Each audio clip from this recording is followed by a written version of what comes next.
J'ouvre le second débat de ce sens public qui tient en une carte. Regardez cette carte, la carte des emplois menacés, carte non exhaustive réalisée par nos confrères des Échos qui montre, vous le voyez, les différents plans sociaux annoncés. Évidemment, plus le cercle est grand, plus le nombre d'emplois supprimés est important. L'un de ces sites, c'est celui de l'usine Michelin de Cholet, où s'est rendu Fabien Recker. Reportage. De l'usine Michelin. Depuis l'annonce le 5 novembre de la fermeture de l'usine en 2026, les syndicats bloquent l'entrée du site. Sans matière première, la production est à l'arrêt. Les habitants de Cholet soutiennent le mouvement. Ça, c'est des klaxons de soutien. La population de Cholet est derrière nous et ça, c'est vraiment très appréciable. Car ici, Michelin est le premier employeur privé. 950 salariés qui fabriquent des pneus de camionnettes et de SUV. Une production vouée à la délocalisation en Italie et en Pologne. L'argumentaire, en fait, c'est juste que l'usine de Cholet gagne pas assez d'argent. Ils préfèrent faire donc délocaliser les productions sur les sites de Olsztyn en Pologne et de Cuneo en Italie, malgré que l'usine soit rentable. Les conséquences, c'est 1000 salariés sur le carreau, plus une centaine de sous-traitants qui vont eux aussi perdre leur boulot. Une décision d'autant plus difficile à avaler que le groupe Michelin a annoncé près de 2 milliards d'euros de bénéfices l'an dernier. Sur le piquet de grève, les visages sont fermés, mais les salariés déterminés à obtenir le meilleur reclassement possible. Michelin, il peut pas faire comme si on n'existait pas. Ce qui va compter, c'est qu'on fasse comprendre à tous nos collègues qu'on est dans le même bateau et que cette bagarre, elle les concerne tous. On a des camarades qui passent la nuit, qui passent le jour ici pour arracher à Michelin tout ce qui sera possible d'arracher parce que on sait que c'est pas la petite entreprise du coin qui aurait des difficultés, c'est un groupe milliardaire qui nous fout tous à la porte et que ça c'est inacceptable. Le sénateur du Maine-et-Loire, Grégory Blanc, soutient les ouvriers de Michelin. Il attend des engagements de l'entreprise pour financer la réindustrialisation du site. Il faut rappeler que cette entreprise est une entreprise pionnière au niveau de l'industrie du bassin, qui est aujourd'hui le deuxième bassin industriel des Pays de la Loire. Ce qui se passe, c'est de portée sociale, de portée économique, de portée pour les finances des collectivités locales, mais c'est aussi évidemment une portée symbolique terrible. Dans ce pays, aujourd'hui, nous avons besoin de conserver une industrie. La direction de Michelin affirme qu'elle recherche encore un repreneur pour l'usine et avance 2 raisons principales pour justifier la fermeture. La première, qui est d'ordre structurel et qui est relative à une situation devenue très difficile sur les marchés des pneus camionnettes en Europe, avec un afflux massif de pneus en provenance de Chine et des pays d'Asie du Sud-Est. La deuxième des raisons est consécutive à la guerre en Ukraine et à l'inflation très forte que nous avons subie, notamment sur les prix de l'énergie. Si bien que produire aujourd'hui en France et en Europe, c'est presque 2 fois plus élevé que produire aux États-Unis. L'entreprise promet d'accompagner individuellement les salariés licenciés et de recréer à terme le nombre d'emplois détruits sur le territoire.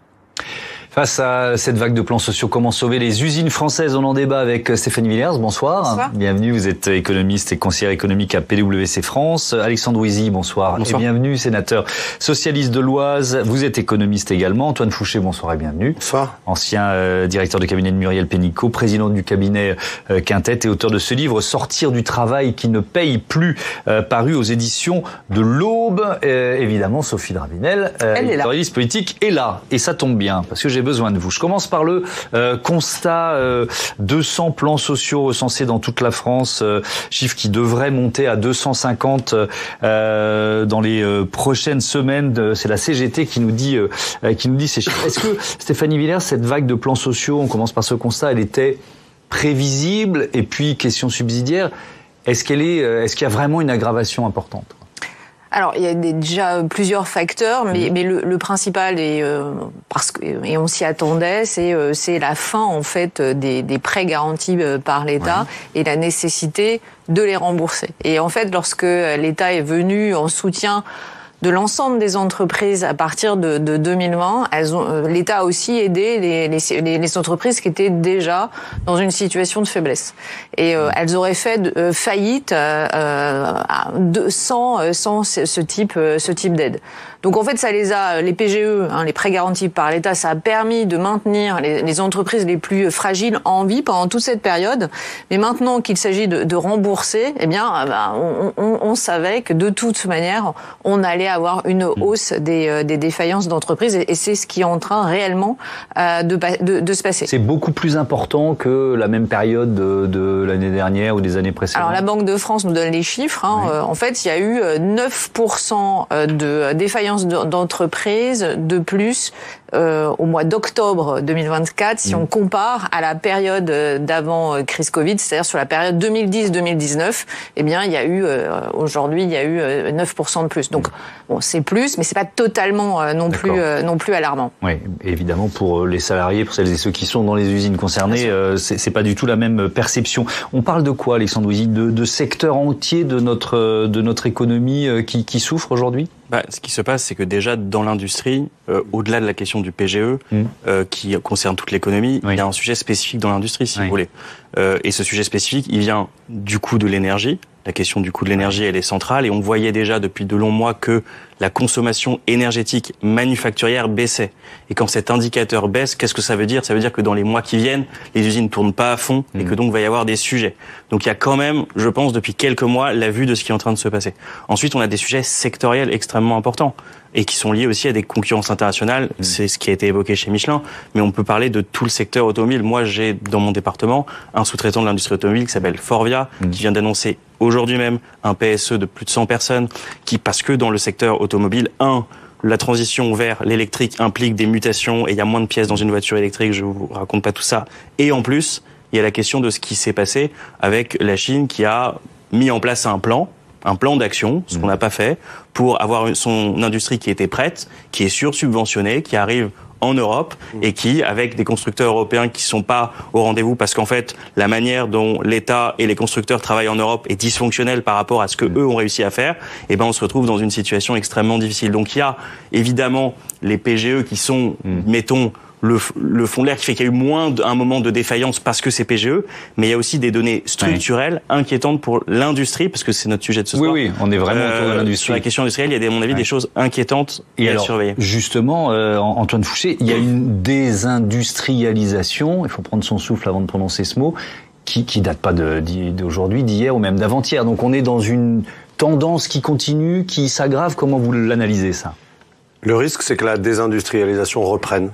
C'est-à-dire que on est depuis 40 ans dans un processus de désindustrialisation qui a été stoppé pendant 5 ans.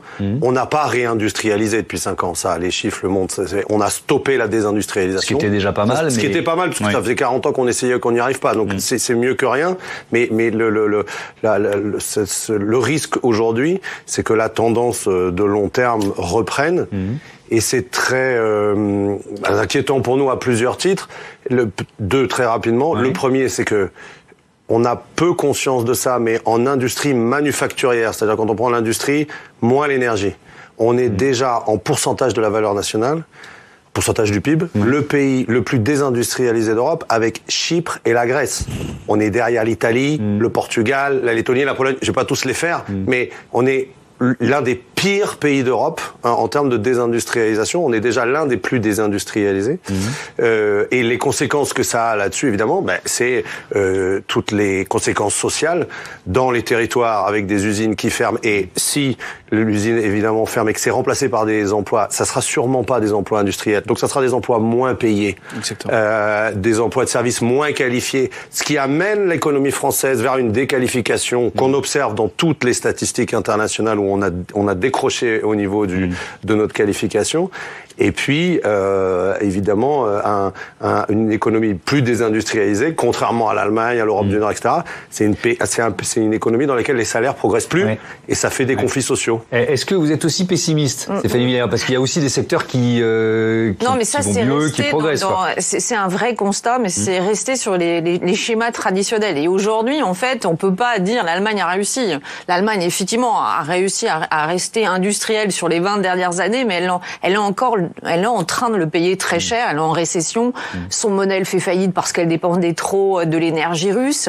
Donc on voit bien qu'en fait c'est pas la panacée. Et aujourd'hui, moi, ce qui me rend optimiste, c'est que en fait la page elle est blanche. On est en pleine mutation technologique et les industries concurrencer les industries en Chine, ça n'a pas de sens. Hein. Le coût de production n'arriveront jamais. Enfin, en fait, on n'arrivera pas. Les coûts de production localement sont tellement 7 fois inférieurs à nos coûts de production. Je parle en termes de masse salariale par rapport à la France. Donc, il ne faut pas aller vers revenir vers ces schémas traditionnels. Et aujourd'hui, en fait, avec ces nouvelles technologies et notamment la robotisation et l'intelligence artificielle, on peut en fait redéfinir une nouvelle carte. D'autant que maintenant, en fait, on peut même plus se poser la question. Hein, les États-Unis sont en train d'accélérer leur protectionnisme, sont en train d'y aller à tout va avec des milliards de dollars pour attirer en fait nos entreprises européennes.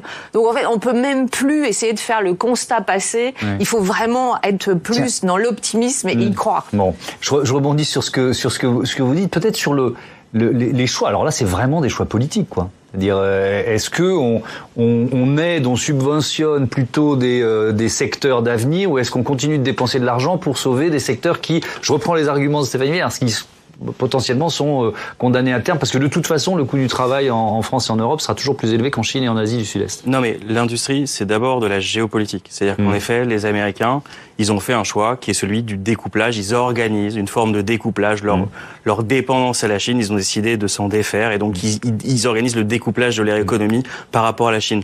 Qu'est-ce que ça veut dire pour nous, la montée du protectionnisme américain? Ça veut aussi dire que les produits chinois, si nous ne faisons rien, ont un point d'arrivée naturel qui est l'Union européenne. Comme ils n'arrivent plus à s'écouler aux États-Unis, il faut bien qu'ils trouvent un marché. D'accord. Et pourquoi je dis que c'est aussi de la géopolitique? En fait, on ne peut pas se borner à juste dire c'est moins cher, donc on produit là-bas. Il faut quand même se dire que les pays dits anciennement industrialisés, c'est comme ça qu'on qualifiait les pays occidentaux, ont accepté de délocaliser tout leur appareil productif dans une dictature autoritaire à l'autre bout de la planète. Il faut quand même que ça nous fasse réfléchir sur ce que ça signifie en termes de modèle. On a accepté, pour vous donner un ordre d'idée, aujourd'hui, la production manufacturière chinoise, c'est autant que les 9 économies suivantes. C'est-à-dire que c'est autant que la France, plus le Japon, plus l'Angleterre, plus l'Allemagne. Vous comprenez? Donc c'est quelque chose qui est absolument massif. Donc il faut que, en effet, on ne peut pas tout réindustrialiser. Je dis 2 choses. C'est qu'il faut qu'on choisisse nos dépendances. Là où on veut conserver des filières, il faut qu'on investisse. Lorsqu'on est dans des secteurs stratégiques, on a parlé du médicament, la question de la base, pour moi, aujourd'hui, automobile, elle est essentielle. On peut pas juste dire, bon, on laisse faire, on verra bien, les ports sont en train de gonfler de voitures chinoises et on réagit pas. Donc sur tous ces sujets-là, on a besoin de choisir et en effet d'accepter que parfois, ça veut dire quelque chose sur le coût. Il faut le dire. Et ce qui pose une question notamment de réponse européenne. Évidemment, ce sera un vrai chapitre de notre débat, mais je voudrais qu'on entende une première réaction, celle de la ministre du Travail et de l'Emploi, Astrid Panosyan-Bouvet, sur à la fois les facteurs structurels et conjoncturels de cette situation.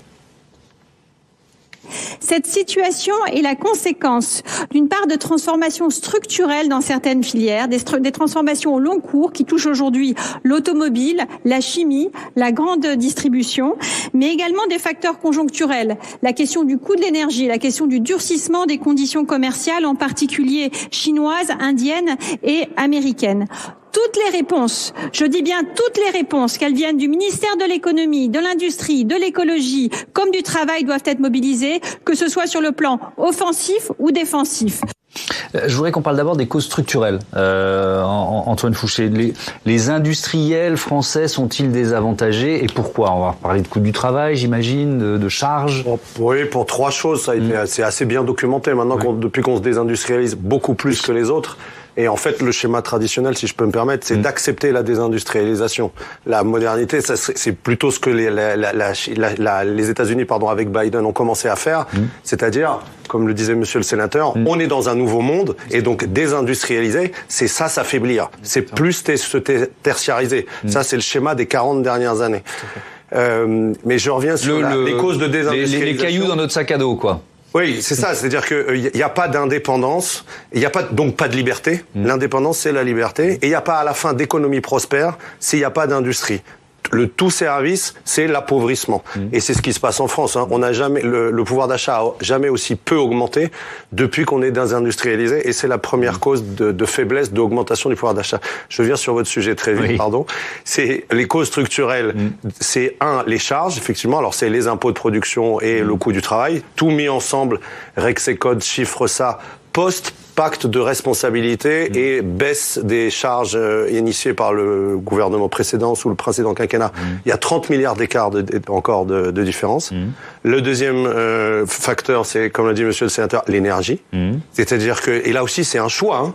C'est-à-dire que on a fait accepter que EDF ait des prix de l'énergie qui ne favorisent pas les industriels, alors que toutes les autres puissances du monde favorisent les industriels. Nous, non.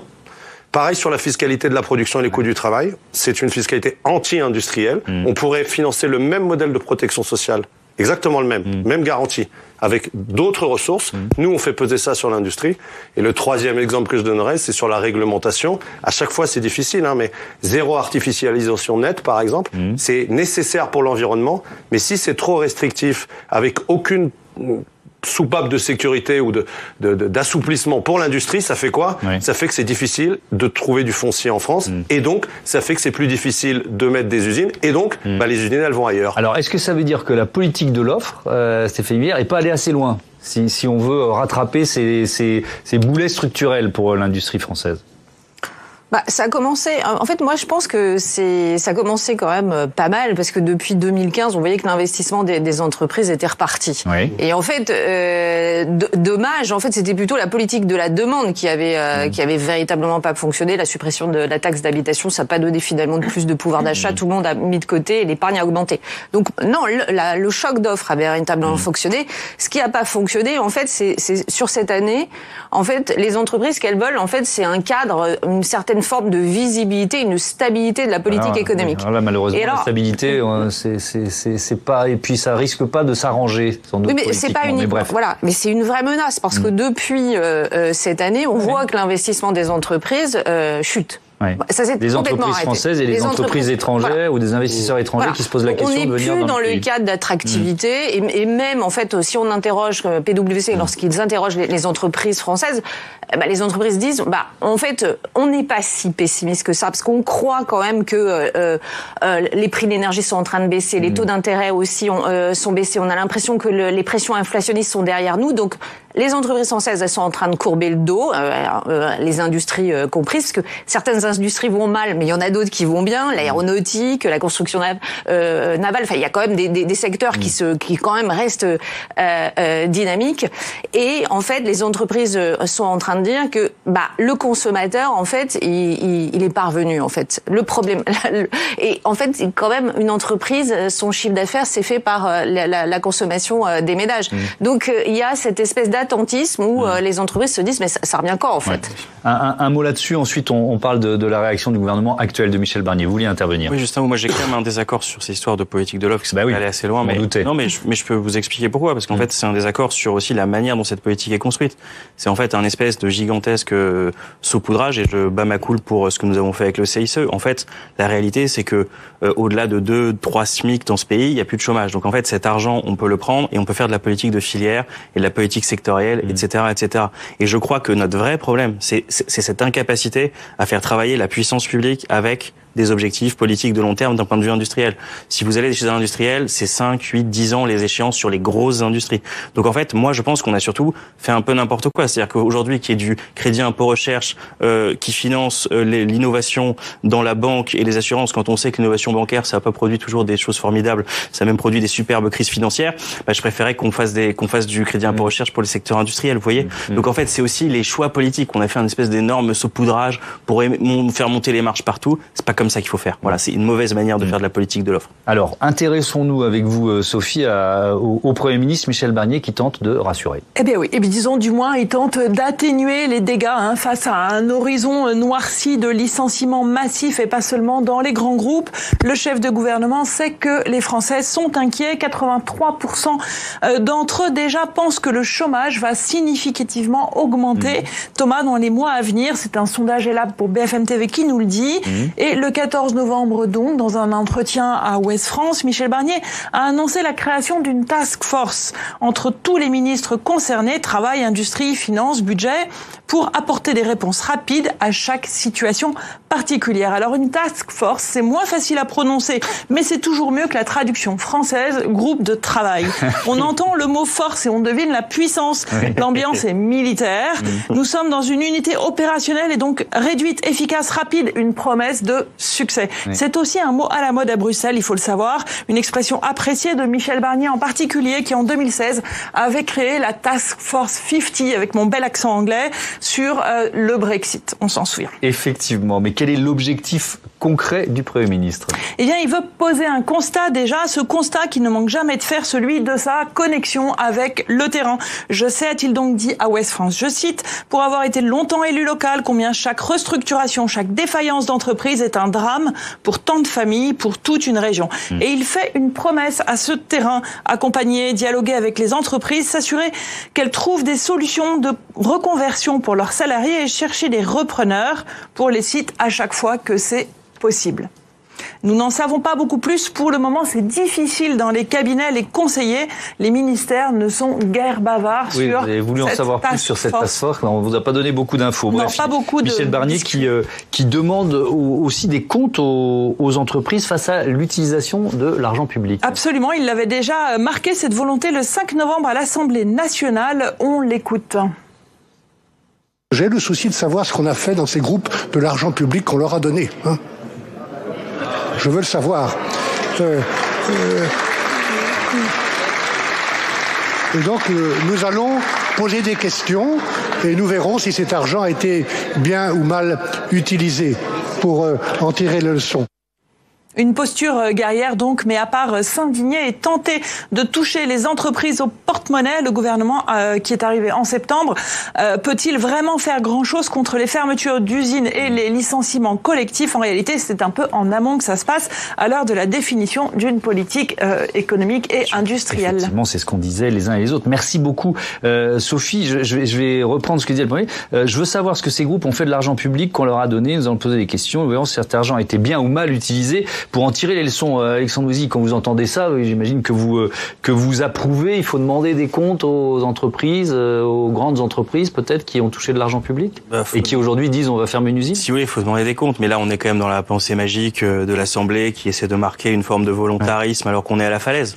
En fait, est-ce que c'est pas ce que tous les premiers ministres, quelle que soit la couleur politique, sont tenus de faire quand ils sont confrontés à une vague de licenciements? Vous voyez ce que je veux dire? Je reproche rien, mais il faut être conséquent quand on parle. C'est-à-dire qu'en fait, si on considère que il faut lier la question des entreprises à des clauses de territorialité, par exemple, eh ben on le fait. Voilà, on crée des clauses de territorialité. On se bat en Europe pour que on ne soit pas obligé de faire ce qu'on fait tout le temps, c'est-à-dire bidouiller pour faire que ça rentre en fait dans les conditions liées à l'Union européenne, comme on bidouille dans le secteur automobile pour que le scoring permette de favoriser les voitures françaises et européennes. Faut assumer à un moment une politique industrielle, donc faut assumer de dire il y a des choses qui vont avec des contreparties. Donc si vous les Américains, allez-y. Les Américains, pour donner un exemple, les Américains dans le cadre de l'Inflation Reduction Act, qui est leur grand plan de réindustrialisation, où ils ont choisi des secteurs clés, le CHIPS Act sur un certain nombre de secteurs clés, et ils mettent des clauses de territorialité. Voilà, ils disent faudrait que vous fassiez tant de la production. Pour l'instant, la loi européenne, la loi française ne permet pas de le faire. Si vous voulez, il y a un cadre européen qui bouge un peu, mais qui est sur la question des aides d'État. On est le seul espace au monde où, en plus de la surveillance des aides d'État de l'OMC, on a une surveillance entre nous de ce qu'on est en train de faire pour la manière dont on aide nos entreprises. J'essaie de le résumer le plus simplement possible. Et le pire, c'est qu'on le respecte. Et le pire, c'est que les autres, ils le respectent pas. Et le pire, c'est qu'on le respecte. Donc si vous, et je suis d'accord avec vous. Okay. Donc voilà, si vous voulez, à un moment, être une démocratie, c'est aussi avoir le droit de choisir les filières dans lesquelles on choisit collectivement d'investir. Si on est enchaîné dans l'idée qu'une démocratie n'a pas le droit de subventionner un secteur parce qu'elle se projette dans l'avenir, dans l'idée que ce secteur est important, à quoi ça ressemble un peu? Alors ça pose la question, et c'est là que ce débat, il était déjà intéressant avant, mais il devient encore plus passionnant, Antoine Fouché. C'est effectivement la puissance ou l'impuissance. Vous avez été, je le rappelle, au directeur de cabinet de Muriel Pénicaud au ministère du Travail, quoi. Un politique confronté à une fermeture d'usine ou une vague de licenciement médiatique, finalement, qu'est-ce qu'il peut faire? Sur le moment, pas grand-chose. Parce que quand on en arrive à l'annonce des licenciements, c'est que c'est déjà trop tard à 99%.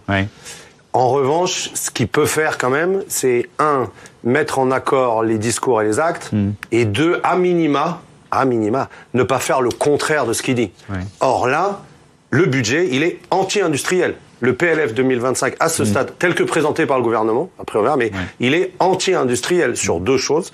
La première, c'est qu'il aggrave le coût du travail et les charges sur les entreprises industrielles qui en ont déjà plus que leurs concurrentes européennes, première chose.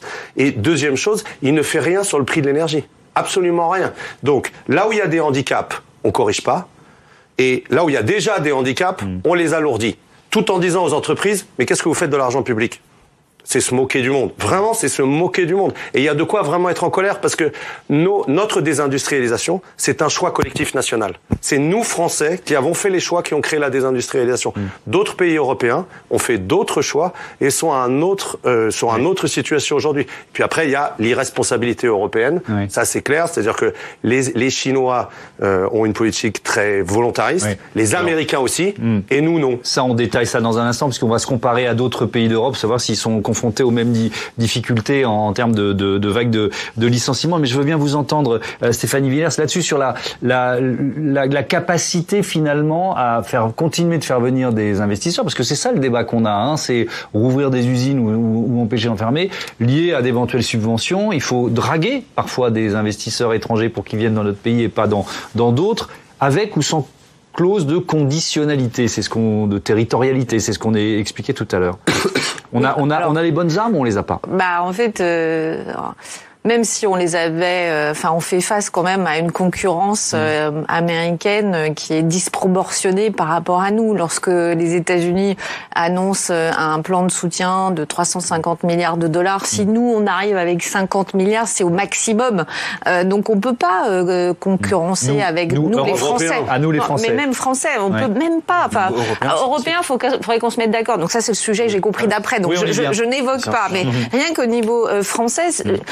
Les entreprises françaises qui voient en fait qu'aux États-Unis, déjà l'énergie est 3 fois moins chère, 2 à 3 fois moins chère, et en plus elles peuvent obtenir des subventions. Notamment grâce à l'IRA, si elles produisent localement. Sachant que le marché américain, c'est un marché qui est vaste, qui ressemble au marché européen. Donc c'est normal que les entreprises françaises se posent ce type de questions, et les entreprises européennes. Mais la réponse, elle ne peut être que européenne. On a les moyens uniquement au niveau européen. Le débat franco-français sur qu'est-ce qu'il faudrait faire pour attirer les capitaux, pour moi, ce n'est plus d'actualité. Alors justement, cette question européenne, on se la pose tout de suite, et je propose à Fanny Veil de nous rejoindre, puisqu'on va commencer par se comparer. Rebonsoir Fanny. La France est-elle le seul pays d'Europe, j'imagine que non, frappé par ces fermetures d'usines? Bien non, effectivement, plusieurs pays d'Europe sont touchés, à commencer par l'Allemagne et sa célébrissime industrie automobile. Volkswagen, premier constructeur européen, premier employeur dans l'industrie allemande, a prévu de fermer 3 sites. 20 000 postes pourraient être supprimés. Une saignée, dénoncent les salariés. Même chose chez les équipementiers. Continental prévoit de supprimer 7 500 postes d'ici 2025. Schaeffler prévoit aussi de fermer 2 usines. 4 700 postes sont menacés, dont 2 800 en Allemagne d'ici 2027. Et puis enfin, le groupe ZF va supprimer entre 11 et 14 000 postes dans le pays aussi d'ici 2028. Et l'Allemagne n'est pas la seule concernée. D'ailleurs, entre juillet 2023 et juillet 2024, la production industrielle européenne a baissé, moins 2,2% dans la zone euro, moins 1,7% dans l'Union européenne. L'Allemagne, l'Italie et la France sont parmi les pays les plus touchés. Alors, ça c'était pour le constat. Comment peut-on expliquer le phénomène? Eh bien, d'après l'ancien président de la Banque Centrale Européenne, Mario Draghi, la grande responsable, c'est l'insuffisante compétitivité européenne. Dans un long rapport qu'il a remis début septembre à la Commission, il dénonce, c'est son terme, le décrochage des 27, en particulier face à la Chine et aux États-Unis. La faute, entre autres, aux prix de l'énergie qui ont bondi en Europe à cause de la guerre en Ukraine, mais aussi à une demande interne à l'Europe morne et aussi à des investissements insuffisants, dit-il. Est-ce qu'il nous propose, Mario Draghi, comment redresser l'industrie européenne? Bien oui, il évoque une simplification de la réglementation de l'Union européenne, une amélioration de la productivité de ces entreprises, plus de coopération aussi entre les États membres et surtout des investissements massifs dans l'innovation de pointe et dans des projets industriels ciblés. Écoutez-le. L'innovation est le premier pilier du rapport. L'Europe est aujourd'hui coincée dans une structure industrielle statique, peuplée d'entreprises de technologie moyenne qui sont déjà matures. D'après Mario Draghi, l'Union européenne devrait investir 750 à 800 milliards d'euros par an supplémentaires, faute de quoi, dit-il, elle risque une lente agonie. 750 à 800 milliards d'euros supplémentaires. Merci beaucoup Fanny. Allez, il nous reste une douzaine de minutes dans ce débat pour se concentrer sur cette question européenne, peut-être esquisser des solutions. Antoine Fouché, ça veut dire quoi? C'est un emprunt européen qu'il faut décider, un peu sur le modèle de ce qu'on a fait pour le Covid, par exemple? Oui, par exemple, oui, c'est une piste qu'a évoqué Mario Draghi. Et ce qui est intéressant dans son rapport, c'est qui montre qu'on a décroché sur la productivité, ça c'est clair, et on est vraiment les niais de service du commerce mondial. C'est-à-dire que, non, mais pardon de le dire, le Draghi est pas tellement plus nuancé que moi. Il parle de lente agonie. L'ancien président de la Banque centrale européenne, il parle de lente agonie programmée de l'Europe si on n'a pas un changement de logiciel complet. Et donc, l'une des solutions, parce que comme on l'a dit votre collègue juste avant, c'est cet emprunt, cet investissement supplémentaire, à la fois privé et public. Mais privé, pour investir, il faut faire deux choses. Un, il faut avoir des marges. Et deux, il faut s'assurer que ces marges, elles servent à l'investissement et pas à autre chose.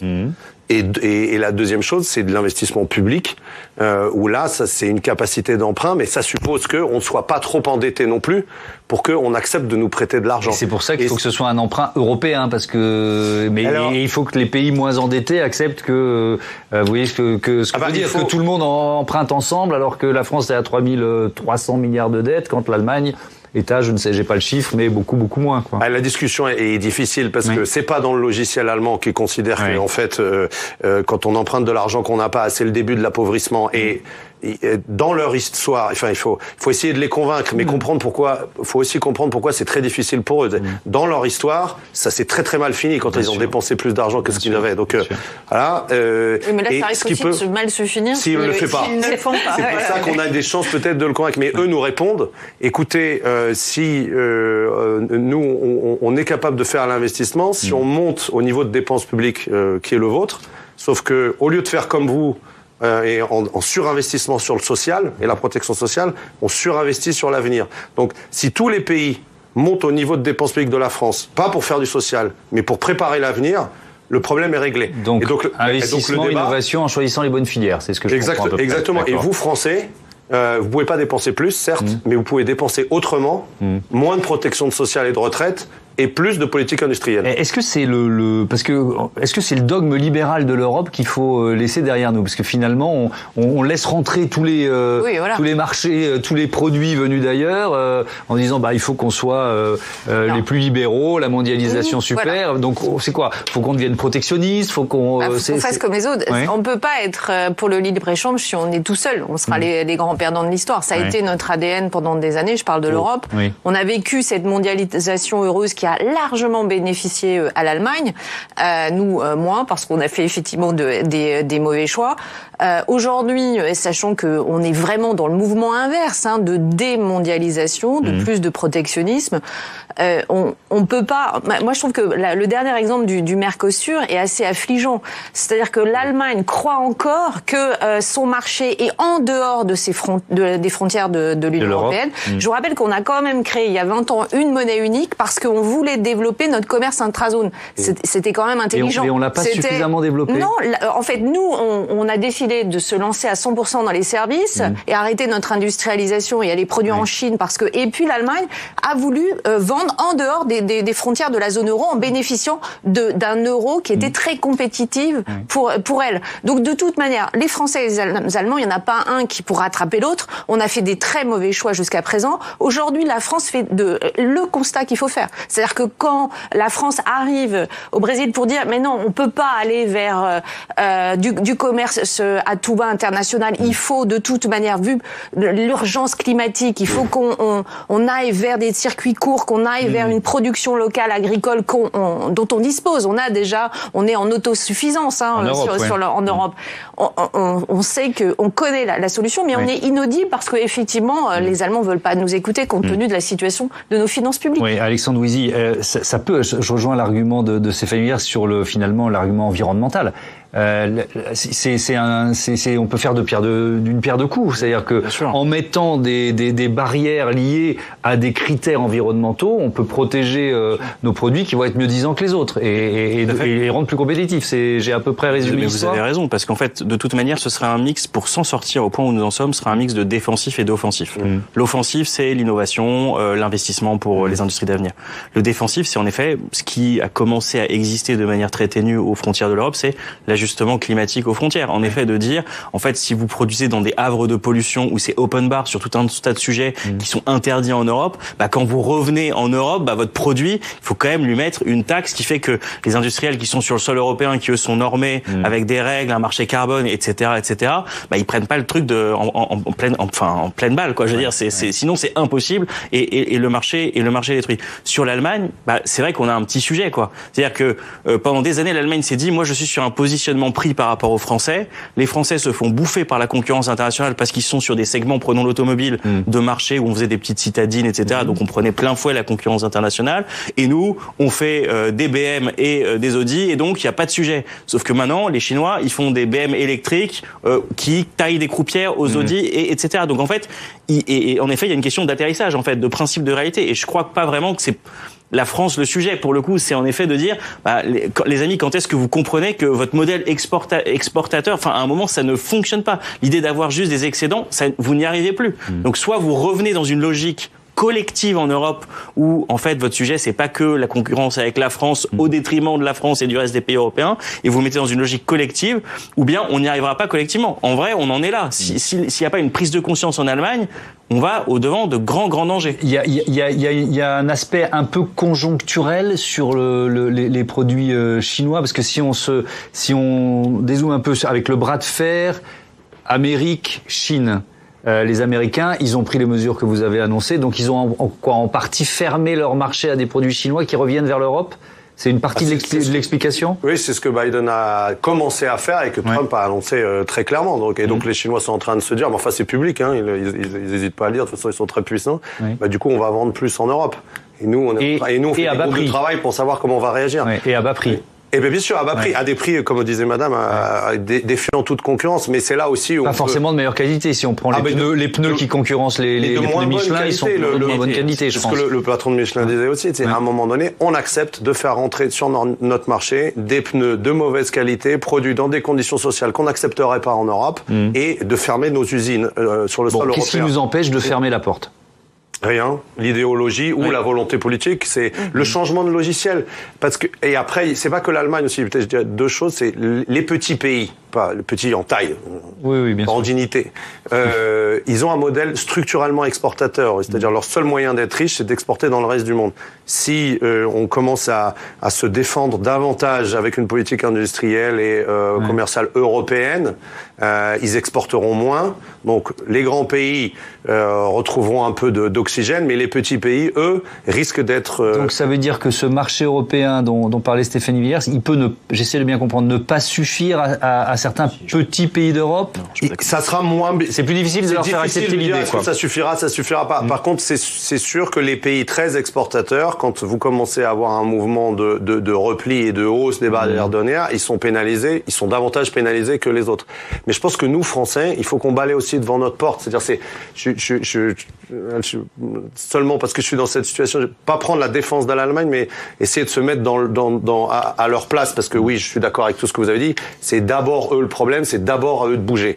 Mais on peut les aider à bouger en prenant conscience aussi de nos faiblesses à nous. C'est-à-dire deux choses. Un, on sous-investit dans l'éducation, dans l'innovation, dans les compétences depuis 40 ans. Eux, non. Nous, on surinvestit dans notre modèle de protection sociale. Pourquoi pas ? Mais ça a un effet.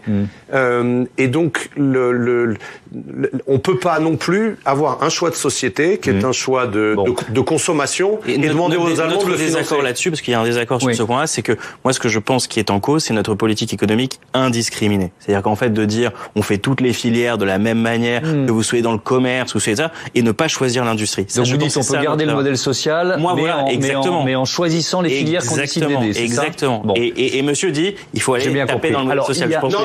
Non, on peut le financer autrement. On peut le financer autrement. Mais pas par le travail. D'accord. Oui, ça c'est le thème notamment de votre livre. Oui, mais c'est lié au sujet parce que vous pouvez réindustrialiser si vous taxez moins le travail et plus l'héritage, la consommation. Il y a un dernier petit thème. Il y a un dernier petit thème dont je voudrais parler parce que ça semble être un paradoxe. C'est le nombre d'emplois, de postes à pourvoir dans le secteur industriel. Regardez ce chiffre qui nous est donné par la DARES, la Direction de l'animation de la recherche, des études et des statistiques. 66 630, c'est précis, emplois industriels vacants au deuxième trimestre 2024. Bon, ce chiffre, il a triplé entre 2015 et 2023, Stéphanie Millerzan. D'un côté, on a des centaines de plans sociaux dans l'industrie, et de l'autre, on a 66 000 postes industriels vacants. Là, c'est notre problème d'éducation et de formation qui explique ça. C'est-à-dire que pendant des années, on a très peu fait des filières d'ingénieurs. En fait, on a un manque d'ingénieurs qui est vraiment patent par rapport aux autres économies. Et surtout, on a considéré que travailler dans l'industrie, c'était pas noble. Et on était plutôt à vouloir aller dans les services. Ouais. Donc là, effectivement, c'est aussi notre logiciel doit évoluer. Notamment en fait en expliquant on a un éducatif, sociétal, familial. C'est notre responsabilité de parents aussi parfois dans les oui, et notamment c'est un drame de voir si peu de femmes ingénieurs. En fait, là il y a même sur lorsqu'on voit qualifiés. Enfin, je veux dire sur la question de l'apprentissage ou sur la question pour ces. Oui, mais ce que je veux dire, c'est que c'est une responsabilité collective. Absolument. Si on balaye un peu devant notre porte, ça peut arriver à pas mal de parents de se dire j'ai pas envie que mon gamin il a une filière professionnelle pour bosser dans l'industrie, quoi. Et pourtant justement dans l'industrie, ce sont des métiers qualifiés. Je vous donne un exemple. J'étais chez Alstom il y a pas longtemps. Un soudeur qui fait la liaison sur une rame de train.